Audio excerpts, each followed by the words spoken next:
बच्चों, आज हम लोग क्लास 8 का पहला chapter science that is crop production and management पढ़ने जा रहे हैं। आप सभी का मेरे चैनल में बहुत बहुत स्वागत है।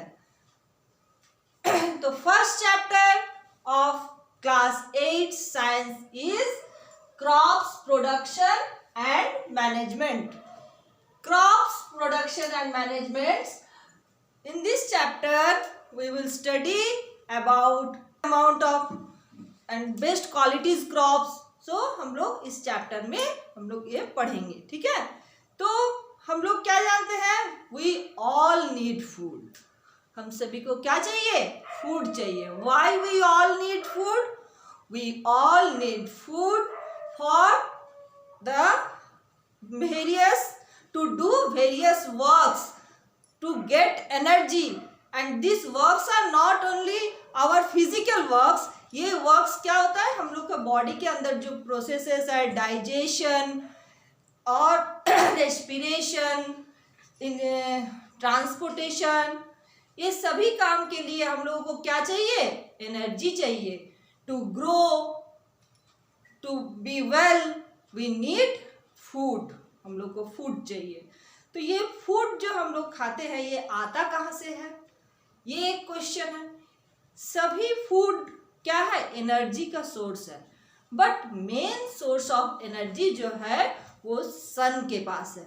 और उससे ग्रीन प्लांट्स, दैट मीन्स जो क्रॉप्स है वो क्या करता है, ग्रीन प्लांट्स फोटोसिंथेसिस के थ्रू वो एनर्जी को अपने अंदर ले लेता है, और हम लोग इनडायरेक्टली वो एनर्जी को प्लांट से डायरेक्ट प्लांट को खा के या प्लांट ईटिंग एनिमल को खा के वो एनर्जी, सारे एनिमल्स, लिविंग थिंग्स वो एनर्जी गेन करता है, सभी ऑर्गेनिजम्स। ओके, तो ये main source of energy is sun, but only plant could get it directly, so we need more and more plant। हम लोग को ज़्यादा से ज़्यादा प्लांटेशन करना है। तो ये प्लांटेशन करने के लिए क्या है, हम लोग क्या करेंगे कि ज़्यादा से ज़्यादा एक ही तरह का प्लांट जब हम लोग लगाते हैं तो उसको क्या कहते हैं, क्रॉप्स कहते हैं। उसको सही तरीके से लगाते हैं तो उसे एग्रीकल्चर कहते हैं, ठीक है। तो all living organisms require food. The energy from food is utilised by an organisms for carrying out the various life process such as digestion, respiration, excretion.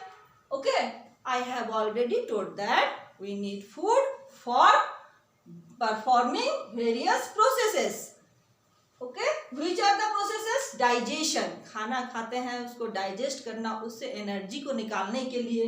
Respiration, inhale और एक्सेल करके जो खाना हम लोग खाए हैं उसको स्लाइटली बर्न करके उससे एनर्जी निकलता है। और बॉडी वेस्ट को बाहर निकालना, उसको कहते हैं एक्सक्रिएशन। ये सारा वर्क जो हम लोग का बॉडी के अंदर कंटिन्यूअसली चल रहा है, तो ये वर्क को परफॉर्म करने के लिए हम लोगों को क्या करना पड़ता है, खाना खाना पड़ता है। और ये खाना आता कहाँ से है, प्लांट से। Plant can make their food themselves, but animals including humans cannot. We get our food from plants और एनिमल्स और both. Okay, in order to provide food for a large population, regular production, proper management and distribution is necessary। हम लोगों को तो बहुत सारा large amount of food we need, because as the population of a country is growing continuously growing up, so we need large amount of food। why? हम लोग को बहुत ज़्यादा मात्रा में फूड चाहिए, क्यों? क्योंकि हम लोग का देश का पॉपुलेशन या किसी भी देश का पॉपुलेशन क्या होता है, डे बाय डे ग्रो कर रहा है। ज़्यादा से ज़्यादा पॉपुलेशन हो रहा है तो खाना भी ज़्यादा से ज़्यादा चाहिए, ज़्यादा से ज़्यादा क्रॉप्स चाहिए। We need more and more crops, and we also should use the crops properly. Proper crops को यूज करना है तो क्या है, इसीलिए प्रॉपर मैनेजमेंट चाहिए, रेगुलर प्रोडक्शन चाहिए, रेगुलरली प्रोडक्शन होते रहेगा और उसको सही तरह से हम इस्तेमाल करेंगे कि वो वेस्ट ना जाए, या हमको फ्यूचर के लिए भी उसको स्टोर करके रखना है। तो ये सारा काम करने के लिए प्रॉपर मैनेजमेंट चाहिए और प्रॉपरली डिस्ट्रीब्यूशन चाहिए, जो कि सबके पास ये क्रॉप्स जाए, सभी कोई क्रॉप्स को खा सके। ठीक है, तो in order to provide food for large population it is need to regular production. It is very essential for regular production, proper management and distribution is necessary. Okay, now today in India about 70% of population is engaged in food production. India is a agriculture based country. Its first occupation is agriculture.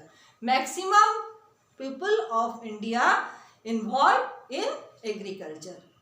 70% of people India are involve in agriculture. Agriculture के ऊपर इसीलिए ज़्यादा से ज़्यादा लोग agriculture को as a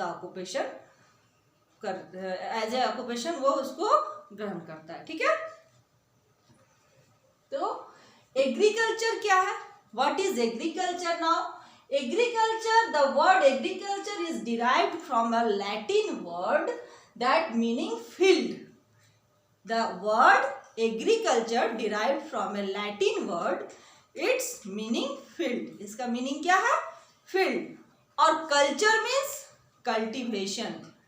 okay, cultivation को culture कहते हैं। तो agriculture, field cultivation. But nowadays not only field cultivation is agriculture. सिर्फ field में जो cultivation होता है वही agriculture नहीं है। Today it is a science that including cultivation of soil, rearing of animals, ये भी इसमें शामिल है। rearing of animals that means पशुपालन, ये भी एग्रीकल्चर का ही एक पार्ट है। तो agriculture is a science of including cultivation of soil and rearing of animals is called agriculture. Okay, agriculture can be classified in some heads. They are agronomy, horticulture and animal husbandry. क्या क्या? Agronomy. What is agronomy? It is study and development of techniques of improving agriculture practice. अब agriculture practice को improve करने के लिए continue इसके पीछे study होता है, रिसर्च होता है कि हम लोग कैसे ज़्यादा से ज़्यादा और प्रोडक्शन को बढ़ा सके, कौन टेक्निक को अप्लाई कर सके कि प्रोडक्शन मेरा कम समय में अच्छा प्रोडक्शन मिले। तो ये इसको कहते हैं एग्रोनॉमी, ये एक स्टडी है। Okay, horticulture, some words they are agronomy, horticulture, animal husbandry, ये आप सुने होंगे ये सब वर्ड्स। किसको कहते हैं? Horticulture. Horticulture, what is horticulture? It is cultivation of fruits and vegetables and ornamental plants, some plants that are used for decorating, they are called ornamental plants. तो कल्टीवेशन ऑफ फ्रूट्स, फल का जो cultivation है, vegetables का जो cultivation है, जो as a business we are using fruits cultivation and vegetables cultivation and ornamental plants. Okay, it is called horticulture. इसका जो कल्टीवेशन होता है, जो एग्रीकल्चर फ्रूट्स और वेजिटेबल्स एंड ऑर्नामेंटल प्लांट्स का किया जाता है लार्ज अमाउंट में, उसको कहते हैं हॉर्टिकल्चर। ओके, और एनिमल हस्बेंडरी, एनिमल हस्बेंडरी क्या है? Rearing and management of domestic animals, ये भी एग्रीकल्चर के अंदर आता है। सिर्फ खेत में प्रोडक्शन करना ही एग्रीकल्चर नहीं है, रेयरिंग ऑफ एनिमल्स, पशुपालन, जानवरों को पालना, उससे तरह तरह का प्रोडक्शन, हम लोग को प्रोडक्ट मिलता है जानवर से। ठीक है, तो ये भी rearing and management of animals, Domestic animals are called animal husbandry. Okay, now we will study about crops. Agriculture किसको कहते हैं, क्यों एग्रीकल्चर जरूरी है, आप लोग पढ़े। अब हम लोग पढ़ेंगे क्रॉप्स के बारे में। क्रॉप्स क्या है? When some food plants are grown on a large scale, जब लार्ज स्केल में कुछ फूड प्लांट्स को, जो प्लांट्स हम लोगों को सीरियल्स या फूड्स देता है, वो प्लांट्स को जब लार्ज स्केल में हम लोग कल्टीवेशन करते हैं in a field over a large area, इसमें सब लार्ज लार्ज है, लार्ज स्केल में, लार्ज फील्ड में, लार्ज एरिया में हम लोग जब प्रोडक्शन करते हैं तो उसको क्या कहते हैं? Crop plant. Okay, it is said to be a crop plant when some food crops are grown in a large area, in a large field, in a large scale, then we will call it a food crop. Have you understood?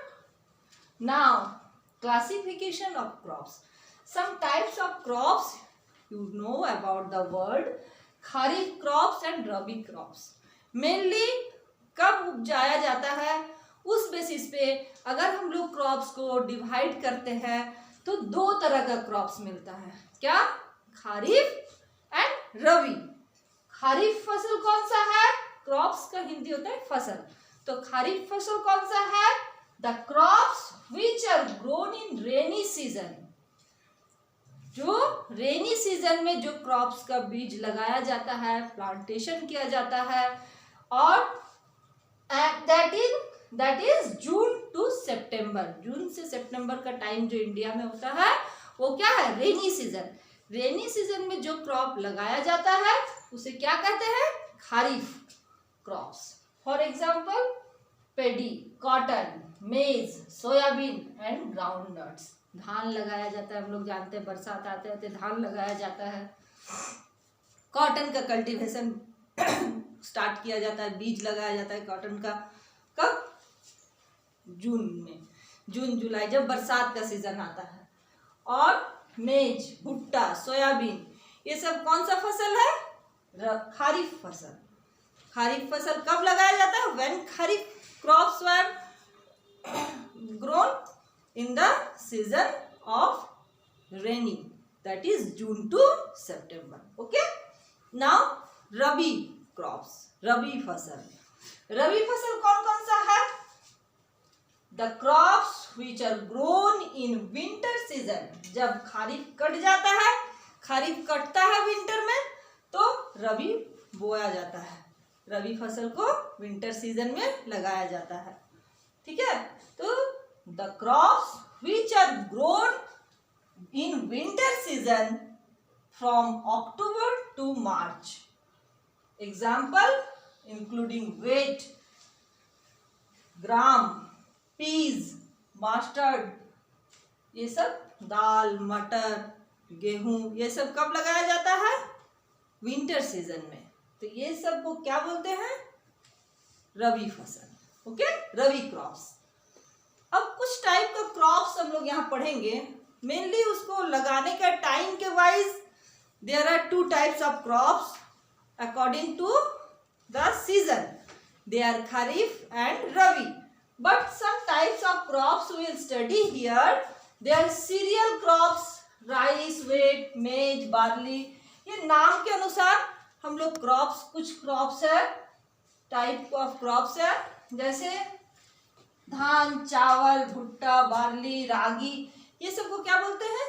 Cereal crops. ये सबको cereal crops कहते हैं।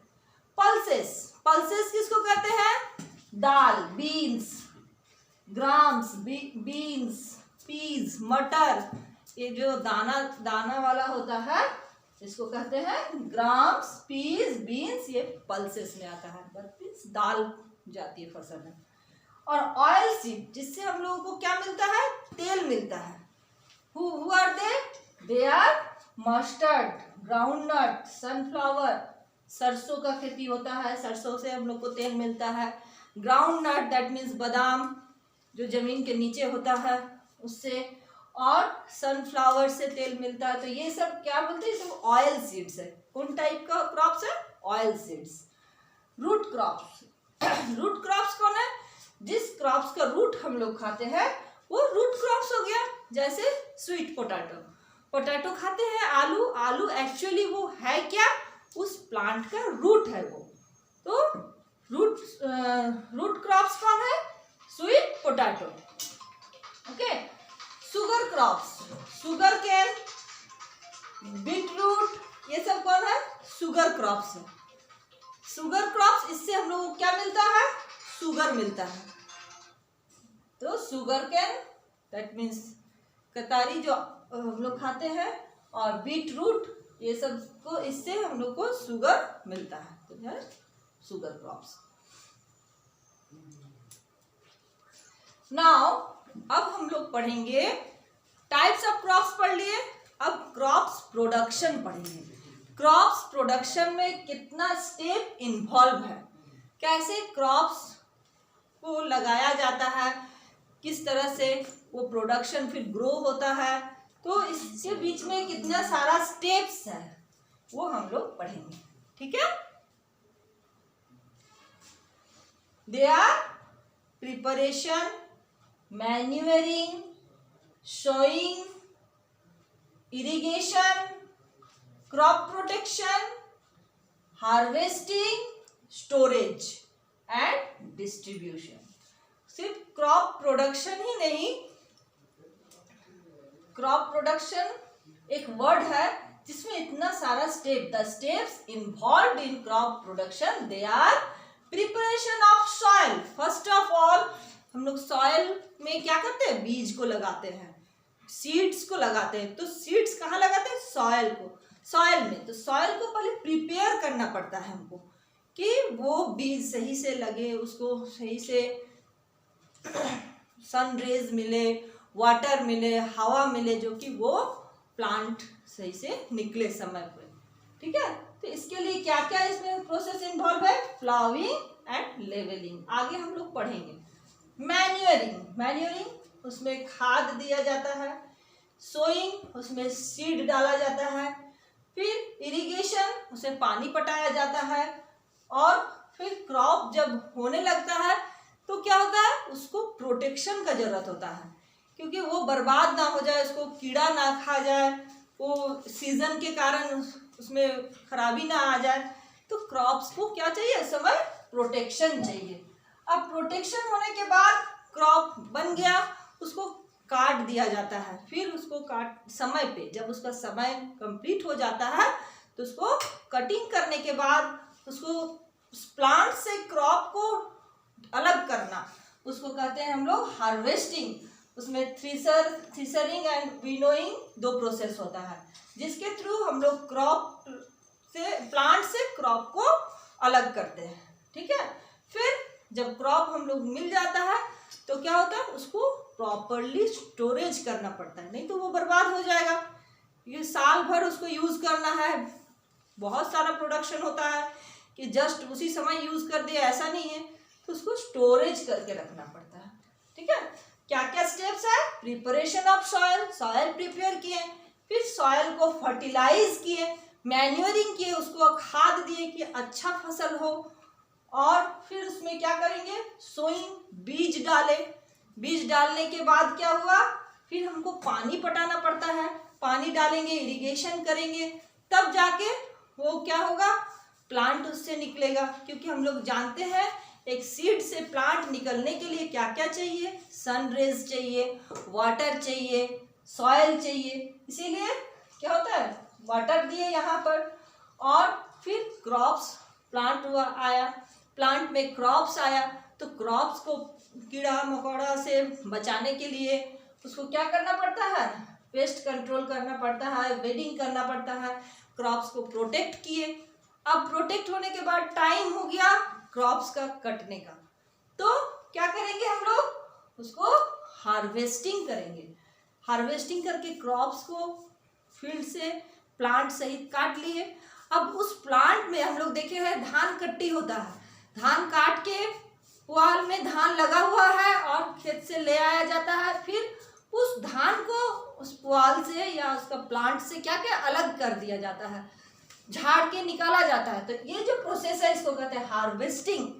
Okay, इसमें भी दो तरह का harvesting process है, थ्रेशरिंग और विनोइंग। अब प्लांट्स क्रॉप्स मिल गया हम लोगों को, लार्ज अमाउंट क्रॉप्स मिला, अब क्या करना होगा, क्रॉप्स को प्रॉपरली स्टोरेज करेंगे।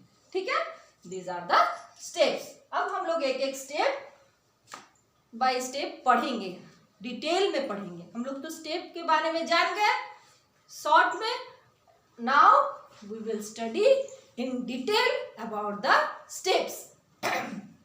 First steps, preparation of soil, क्योंकि सॉयल इज वेरी नेसेसरी और it is very important for a proper crop planting. Crop plants को क्या चाहिए, सॉयल अच्छा होगा, क्योंकि सॉयल में ही तो जब हम लोग बीज डालेंगे तभी प्लांट होगा। तो सॉयल को प्रॉपर तरीके से प्रिपेयर करना पड़ेगा। ठीक है, तो preparation of soil, this is the first step in preparation of field to cultivate crops. It is most important step, it which helps in turning up the soil and losing it. This allows the roots to penetrate deep into the soil. इसमें क्या होता है, preparation करते हैं soil को, नीचे का soil ऊपर, ऊपर का सॉयल नीचे, इस तरह से करने से क्या हुआ, वो सॉयल वहाँ ढीला हो गया, लूज हो गया। लूज होने से क्या हुआ, वहाँ सन रह जा रहा है, और जो रूट प्लांट सीड से रूट निकलेगा वो इजीली मिट्टी के अंदर नीचे तक जाके वहां से वाटर को एब्जॉर्ब कर सकता है, इजीली वो जा सकता है ग्राउंड तक। इसके कारण हम लोग को सॉयल उसी तरह से प्रिपेयर करना होगा। तो प्रिपरेशन में क्या क्या स्टेप है, प्लाविंग एंड लेवलिंग। पहले प्रोसेस, पहले हम लोग देखते थे खेत में हल चलाया जाता है। हल चला के क्या होता है, मिट्टी तो ऐसे बैठ जाता है, हल चला के उस मिट्टी को कोड़ के ऊपर का मिट्टी नीचे, नीचे का मिट्टी इस तरह से लूज हो जाता है। वहाँ क्या हो जाता है, मिट्टी का जो लेयर है, the layer of soil become loose, that it could gain water and the sunlight could enter through it and the roots of the seeds, roots of the plants could enter easily into the soil, into the ground. Okay, तो इसीलिए हम लोगों को ploughing करना पड़ता है। तो ploughing किसे कहते हैं, the process of losing and turning soil is called tilling and ploughing. ये लूज करने का जो प्रोसेस है सॉइल को, the process of losing of soil is called ploughing and tilling. It is very easy, soil को loose कर दिया गया। अब क्या है, लूज करने के चक्कर, प्लाविंग करने के टाइम में कुछ सॉइल क्या है, लम्स रह जाता है, कुछ सॉइल टुकड़ा हो जाता है, कुछ लम्स रह जाता है, बड़ा बड़ा जमा हुआ आकार में रह जाता है। तो उसको भी फिर क्या करते हैं, लेवल करते हैं, बराबर करना, लेवलिंग। तो ploughed soil many have big lumps of soil called crumbs, और ये lumps of soil है उसको क्या कहते हैं, crumbs। ये crumbs को तोड़ के लेवल करना ही हो गया लेवलिंग। तो crushing of these lumps of soil and gently pressing the soil with a wide iron levers is known as leveling। उसको प्लेन कर देना, बराबर कर देना, lumps of soil को पहले क्या क्रश करना, then levelling, it is called levelling. तो टू प्रोसेस के थ्रू हम लोग क्या किए, सॉइल को प्रिपेयर किए। What are the two process, they are ploughing, that is loosing of soil, and levelling, that is crushing of the lumps and become levelled. Okay, समझ में आ गया, प्लाविंग एंड लेवलिंग किसको कहते हैं। तो प्लाविंग और लेवलिंग करने से हम लोगों को क्या फायदा मिलेगा, following are the advantages of soil preparation. What are the advantages, क्या हो गया, हम तो पहले बता दिए थे आप लोगों को, मिट्टी लूज हो गया तो allows the root of the plants to penetrate deep down into the soil.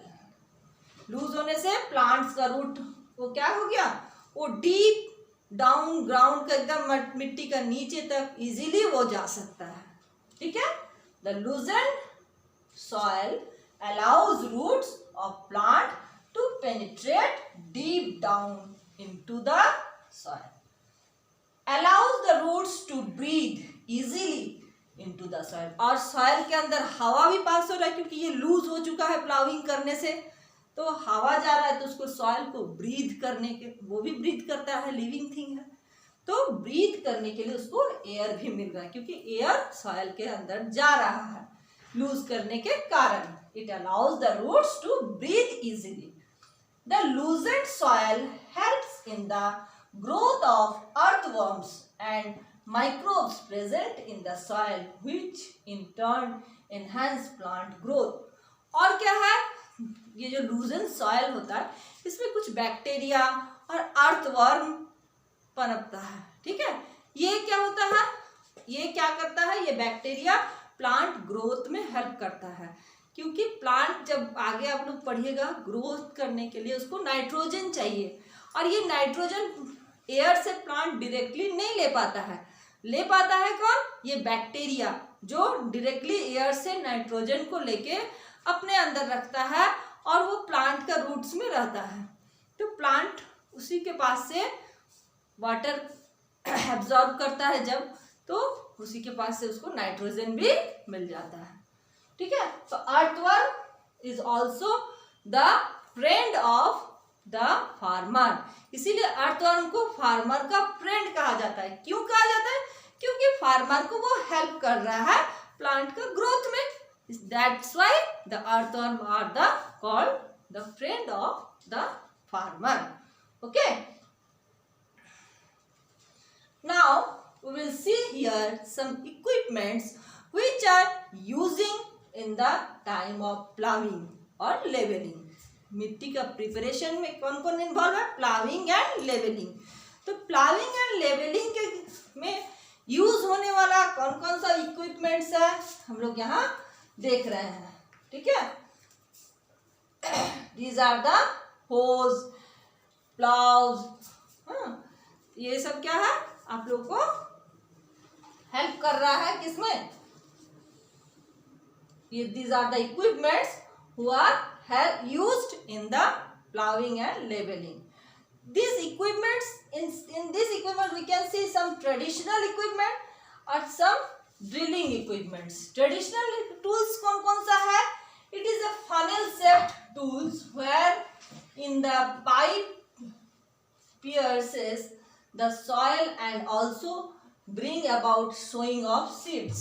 These एक ट्रेडिशनल पहले का जो हल वगैरह चलता था उसको कहते हैं ट्रेडिशनल टूल्स, जो पाइप जैसा होता है वो नीचे से मिट्टी को उखाड़ के ऊपर करता है. ठीक है. और सीड ड्रिल्स देखिए यहाँ ड्रिलिंग कर रहा है. ये सब में जो देख रहे हैं ये यहाँ है, ये क्या कर रहे हैं, ड्रिलिंग करते हुए आ रहा है. तो seed drill makes use two of a tractor को यूजफुल बना रहा है. ट्रैक्टर के पीछे ये लग रहा है.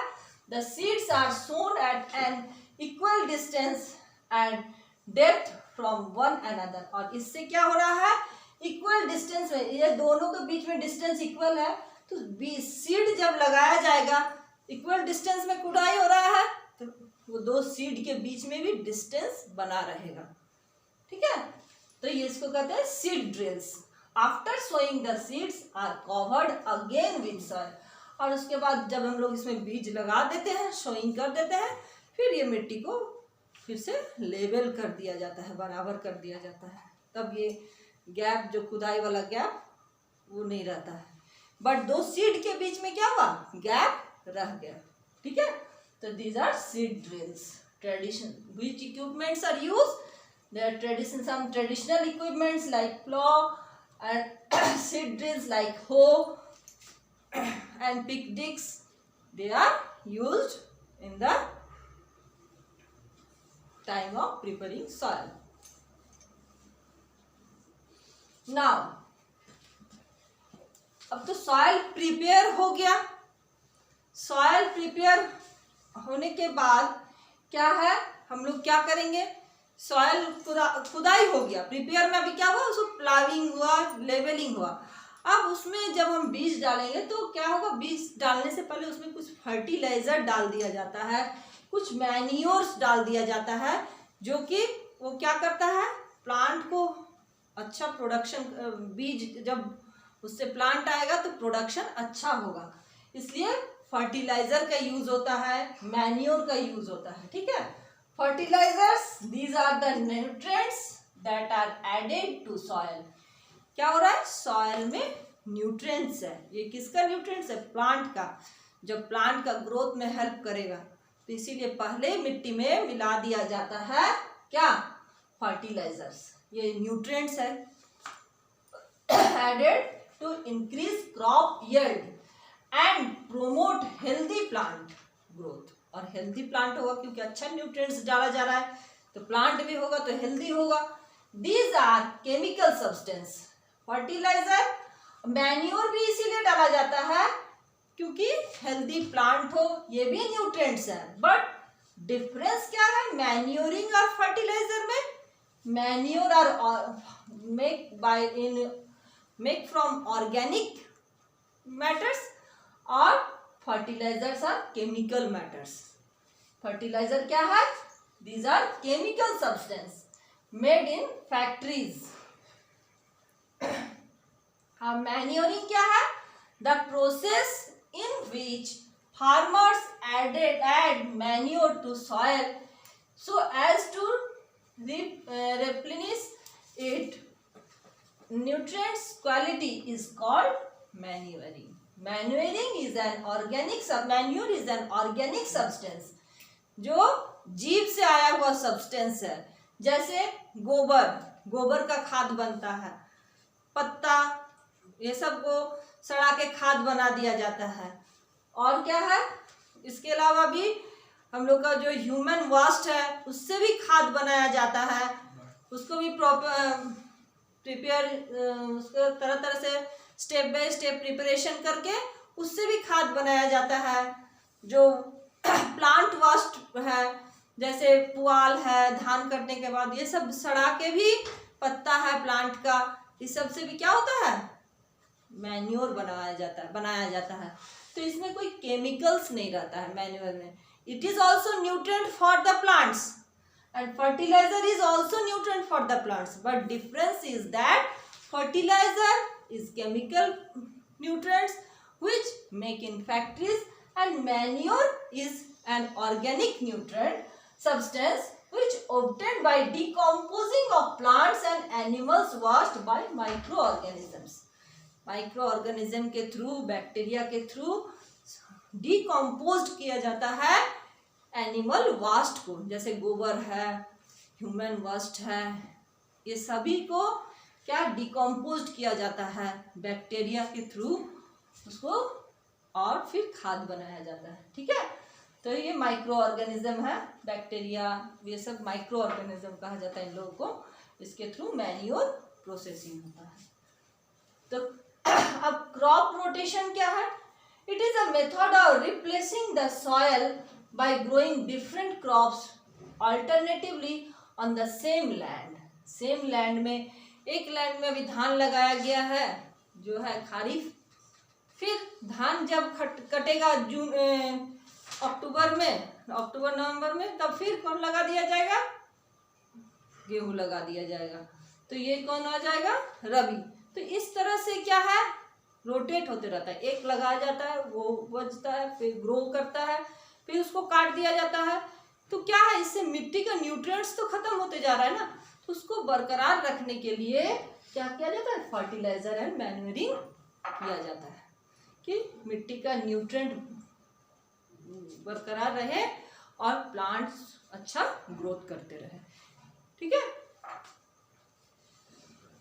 अब टाइप्स ऑफ मैन्योर आप पढ़े, manure are the substance which made by the decomposing of animal and human waste and plant also. तो मैन्योर क्या है, ये ऑर्गेनिक सब्सटेंस है, दैट मीन्स ये ऑर्गेनिज्म से मिल रहा है। It is a mixture of ingredient. तो इस टाइप्स ऑफ मैन्योर में composed manure, vermi compost manure, green manure. There are 3 types of manure you can see here. They are compost manure. It is a mixture of ingredient used as plant fertilizer and to improve soil's physical, chemical and biological properties. It is commonly prepared by decomposing plants and food waste. ये कैसे बना है? Plant का vast से, और जो हम लोग फूड वास्ट है, खाना हम लोग केला का छिलका फेंक देते हैं या सब्जी काट के फेंकते हैं, तो ये जितना फूड वास्ट है ये सबको डिकम्पोज करके, रिसाइकल करके ऑर्गेनिक मटेरियल्स के थ्रू इसको मैन्योर बनाया जाता है। ठीक है। वर्मी कंपोस्ट ये क्या है? ये भी फिजिकल और केमिकल हेल्थ के लिए चाहिए प्लांट को, और ये बनाया कैसे जाता है? It prepared by using earthworm के थ्रू ये बनाया जाता है। जो कीड़ा मिट्टी में होता है, अर्थवर्म, उसके थ्रू, जिसको हम लोग केचुआ भी कहते हैं, उसके थ्रू ये कंपोस्ट किया जाता है। वो ये डिके करता है, डिकम्पोजिंग करता है एनिमल वेस्ट को। और ग्रीन मैन्योर क्या है? They are crops grown specified building and maintaining soil fertility. ये भी सॉइल फर्टिलिटी को बरकरार रखता है। ये कैसे बनता है? Either they are normally incorporated back into the soil either directly और आफ्टर रिमूवल एंड कंपोजिटिंग। या तो हटा दिया जाता है पूरा फील्ड को, फिर से उसमें डाला जाता है, डिकम्पोज किया जाता है, removal and composing. Now advantage of manure. हम लोग देखें मैन्योर किसको कहते हैं? उसमें खाद डालना, मिट्टी में खाद डालना को मैन्योर कहते हैं। अब ये केमिकल खाद अगर हो तो फर्टिलाइजर हो गया, और ऑर्गेनिक खाद जो कि ऑर्गेनिज्म से आया है, एनिमल से वास्ट या plants vast part of the plant को डिकम्पोज करके आया है, तो वो मैन्योर हो गया। ठीक है। तो ये मैन्योरिंग एंड फर्टिलाइजिंग का क्या एडवांटेज है?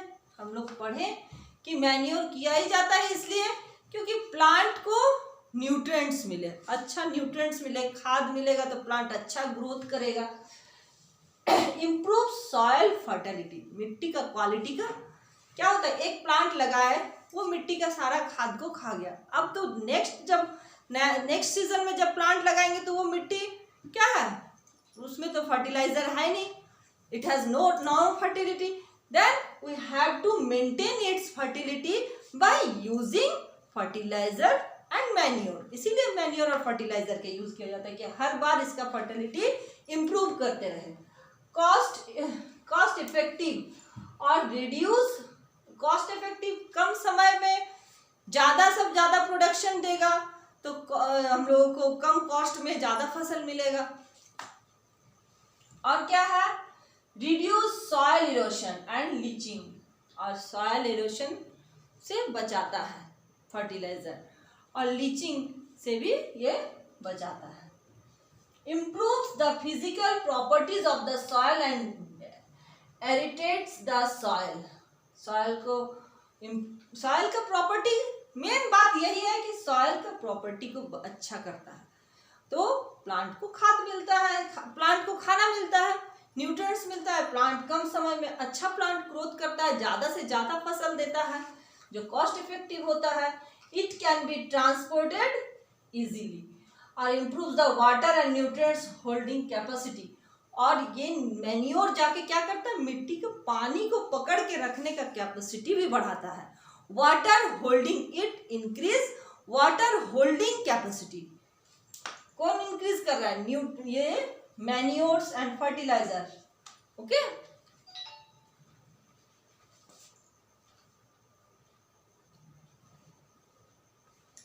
तो क्या क्या एडवांटेज है हम लोग पढ़ लिए। अब डिसएडवांटेज पढ़ेंगे। क्या है? एडवांटेज हम लोग पढ़े कि सॉयल का क्वालिटी को बरकरार रख रहा है, कॉस्ट इफेक्टिव हो रहा है, मतलब कम समय में ज़्यादा फसल मिल रहा है, कम पैसा कम बीज को लगा कर ज़्यादा फसल मिल रहा है, कॉस्ट इफेक्टिव हो रहा है, मिट्टी को पानी को पकड़ के रखने का capacity, water holding capacity increase हो रहा है। किसके कारण? ये मैन्योर का यूज के कारण। ठीक है, तो मैन्योर तो ठीक है, ये केमिकल नहीं है, लेकिन जो फर्टिलाइजर है उसका कुछ डिसएडवांटेज भी है। फर्टिलाइजर क्या है? केमिकल खाद है वो, तो जो फैक्ट्री में बनता है वो ऑर्गेनिज्म से नहीं आ रहा है, तो ये केमिकल्स का तो कुछ डिसएडवांटेज भी रहेगा। क्या डिसएडवांटेज है? They get washed away by water easily and caused pollution. ये जब बारिश होता है तो क्या होता है, इजीली धुल के चल जाता है, मिट्टी में नहीं रह जाता है। और वाटर में जब पानी में मिल गया जाके कोई नदी में, तालाब में, तो क्या हुआ, ये वहां का पानी को पॉल्यूट कर दिया, तो वाटर पॉल्यूट कर दिया, क्योंकि इसमें केमिकल्स है, केमिकल पानी में चला गया, वाटर बॉडीज को पॉल्यूट कर दिया। They reduce soil, they harm the microbes present in soil. और सॉइल में हम लोग देखे थे कुछ माइक्रोब्स है, कौन? बैक्टीरिया है कुछ, जो क्या करता है, सॉइल का न्यूट्रिएंट्स को बढ़ाता है, नाइट्रोजन को सॉइल में पकड़ के रखता है। लेकिन जब ये फर्टिलाइजर यूज होता है तो वो माइक्रोब्स भी मर जाता है इस फर्टिलाइजर से। तो क्या हुआ, तो ये वो माइक्रोब्स को मार दिया, तो सॉइल जो प्लांट है वो नाइट्रोजन कहाँ से मिलेगा, उसको नहीं मिल रहा है। They reduce soil fertility. और ज़्यादा से ज़्यादा जब हम लोग इसका इस्तेमाल करने लगते हैं एक लिमिट के बाद, तो सॉइल फर्टिलिटी क्या होता है, कम हो जाता है। दे आर एक्सपेंसिव, ये एक्सपेंसिव भी है, खर्चा भी इसमें ज़्यादा है। मैन्योर से फर्टिलाइजर में क्या, फर्टिलाइजर को बनाने में खर्च ज़्यादा है। They provide only short term benefit, short term benefit है, but it make the soil quality down. It ये क्या करता है, सॉइल का क्वालिटी को कम कर देता है। ज़्यादा से ज़्यादा फर्टिलाइजर जब हम लोग यूज करने लगेंगे तो सॉइल क्वालिटी खराब हो जाएगा। The change the nature of soil making it either too acidic और टू एल्काइन, एल्कलाइन कर देता है, उसको क्षारीय कर देता है, और ज़्यादा एसिडिक कर देता है, जिसके कारण क्या है कि इसको इस्तेमाल इसीलिए नहीं करना चाहिए। फर्टिलाइजर का यूज खूब संभल के करना चाहिए। These are the disadvantage of fertilizer. Okay, तो now today we will study next topic है, next topic ने next step of production क्या है। हम लोग क्या क्या कर लिए, सॉइल प्रिपेयर कर लिए, उसको मैन्यूरिंग कर लिए, उसमें खाद डाल लिए, अब है सोइंग। अब मिट्टी हम लोगों का तैयार है, तो क्या करना पड़ेगा, उसमें हम लोगों को बीज डालना पड़ेगा। तो बीज डालना को ही सोइंग कहते हैं।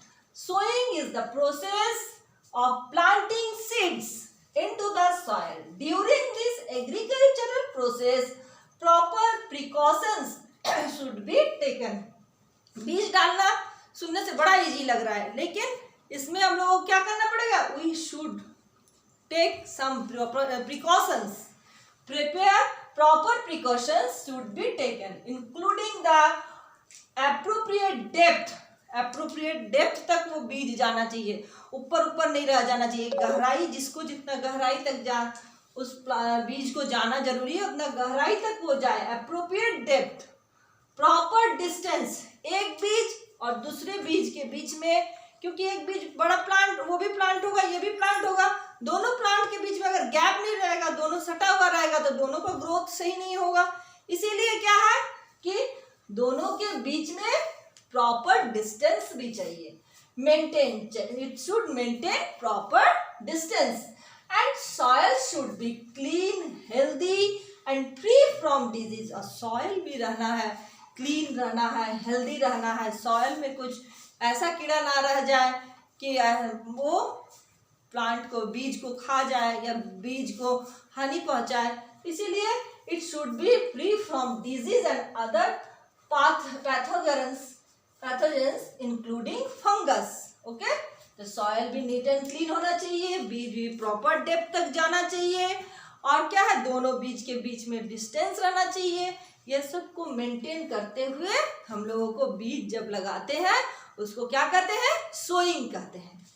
तो सोइंग कितना टाइप से है, देखिए, sowing, broadcasting plant is the practice of dispersing seeds over the surface of the soil. The seeds are dispersed on the seed beds either automatically or manually during this phase.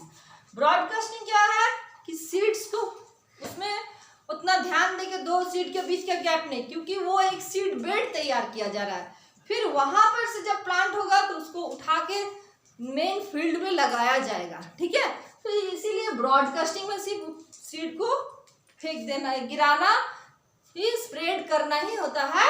ऊपर ऊपर spread कर दिए, वो हो गया broadcasting. फिर वहां से जब प्लांट छोटा छोटा निकलेगा, धान में ऐसा होता है, सीड बेड बनाया जाता है।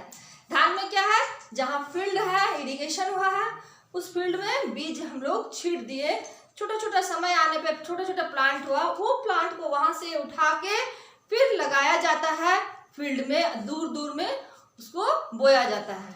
तो इसीलिए ब्रॉडकास्टिंग हुआ वहाँ, तो ऊपर से सिर्फ छिड़क देने से हो जाता है। ट्रेडिशनल टूल्स, इसके लिए कुछ टूल्स यूज होता है। The traditional tool use for seeds has the shape of a funnel showing through 2 or 3 sharp ending pipes. Seed is filled in the burner. The ends perforate the earth and put seeds into it. Seeds drill nowadays with progress. Individual utilize the seed drill alongside a farm vehicle to plant the seed. अभी के समय में seed drill करके इस तरह से directly seed को एक डेप्थ तक डाल के डाला जाता है। देखिए यहाँ सीड ड्रिल हो रहा है, इस पिक्चर में हम लोग देख सकते हैं क्या हो रहा है, यहाँ सीड ड्रिल हो रहा है। यहाँ पर क्या हो रहा है, ट्रेडिशनल मेथड से इसको सीड को लगाया जा रहा है, ट्रेडिशनल टूल के थ्रू, और यहाँ सीड ड्रिल के थ्रू लगाया जा रहा है। ठीक है, यहाँ क्या किया जा रहा है, यहाँ सोइंग किया जा रहा है ब्रॉडकास्टिंग के थ्रू, सिर्फ बीज को फेंक के सोइंग किया जा रहा है, ब्रॉडकास्टिंग। इसको ट्रेडिशनल मेथड जिसमें पाइप के थ्रू, ये पाइप है और ये इरिगेट करते हुए शार्प एंड है, नीचे उसको खुदाई करते हुए वहां तक बीज पहुंच रहा है, यहाँ फनेल शेप्ड है। ठीक है, और ये सीड ड्रिल के थ्रू ड्रिलिंग करते हुए बीज को सोइंग किया जा रहा है ब्रॉडकास्टिंग के थ्रू, सिर्फ बीज को फेंक के सोइंग किया जा रहा है, ब्रॉडकास्टिंग। इसको ट्रेडिशनल मेथड जिसमें पाइप के थ्रू, ये पाइप है और ये इरिगेट करते हुए शार्प एंड है, नीचे उसको खुदाई करते हुए वहां तक बीज पहुंच रहा है, यहाँ फनेल शेप्ड है। ठीक है, और ये सीड ड्रिल के थ्रू ड्रिलिंग करते हुए बीज को लगाया जा रहा है, इसको कहते हैं क्या, सोइंग। क्या कहते हैं इसको, सोइंग। अब कुछ क्वेश्चंस है आप लोगों का, जो आप लोग देख लीजिए। यहाँ mention the advantage of levelling, levelling का एडवांटेज क्या क्या है, ये आप लोग खुद से लिखेंगे। Name different types of manures, अलग अलग टाइप का मैन्योर्स आप लोग को पढ़ाए हैं हम, ग्रीन मैन्योर्स, वर्मी कंपोस्ट। ठीक है, तो ये लिखना है, what is the difference between broadcasting and seed drill. Broadcasting seed को स्प्रेड करना, ऊपर ऊपर से फेंक देना, और सीड ड्रिल करके मिट्टी के नीचे तक सीड को डालना, वो सीड ड्रिल हो गया। ठीक है, how has the use of fertiliser become a source water pollution. कैसे फर्टिलाइजर वाटर पॉल्यूशन का एक सोर्स होता है, बारिश के समय फर्टिलाइजर खेत से धुल के कहाँ चल जाता है, वाटर बॉडीज में, और वाटर बॉडीज में जाके ये क्या, ये केमिकल सब्सटेंस है, तो वाटर को पॉल्यूट कर देता है, ये इजीली वॉश आउट हो जाता है मिट्टी से। ठीक है, what do you understand by levelling, what are the advantage of levelling, you have studied in this video. What are manure, manure किसे कहते हैं, फर्टिलाइजर किसे कहते हैं, कुछ advantages of using manure over fertiliser. Fertiliser से ज़्यादा मैन्योर का यूज ज़्यादा एडवांटेज देता है। क्यों देता है? क्योंकि फर्टिलाइजर केमिकल है, वो मिट्टी का फर्टिलिटी को कम कर सकता है, और मैन्योर क्या है? ये केमिकल्स नहीं है, ये मिट्टी का फर्टिलिटी को बनाए रखता है, ये वाटर पॉल्यूशन नहीं करता है, फर्टिलाइजर वाटर पॉल्यूशन करता है। तो आप इसमें उसका डिफरेंसेस को भी लिख सकते हैं, ठीक है। Now you must watch the video, like and share, subscribe. Obviously अब जरूर लाइक, शेयर और सब्सक्राइब करें। There are no secrets to success. It is the result of preparation, hard work and learning from failures. आपके पास life में success होने के लिए hard work करना और क्या करना? लर्निंग, सीखना। किससे? जब हम लोग कुछ चीज़ हार जाते हैं, कोई चीज़ नहीं कर पाते, तो उससे जो सीख मिलता है उससे सीखना चाहिए, और लाइफ में तभी आप सक्सेस कर पाएंगे। तो obviously you study better. Okay, now bye student, फिर मिलते हैं नेक्स्ट वीडियो में। तब तक के लिए बाय बाय।